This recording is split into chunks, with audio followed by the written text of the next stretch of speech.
মানুষের জন্য যা করা হবে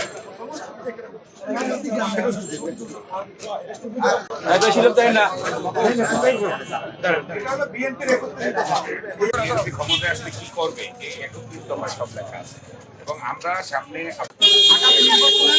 বিজয় লাভ করে জনগণের জন্য যেসব কাজ করবে ডিস্টার্ব খালি ডিস্টার্ব আমরা কি করবো আমরা কি করতে চাই আপনাদের জনগণের ভোটে বিএনপি জনগণের জন্য যা করবে সমস্ত কিছু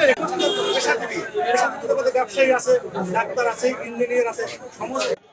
তারেক রহমানের রাজস্থান দফা বাস্তবায়ন আমরা আগামীতে আমার দেশে তারেক রহমানের আগে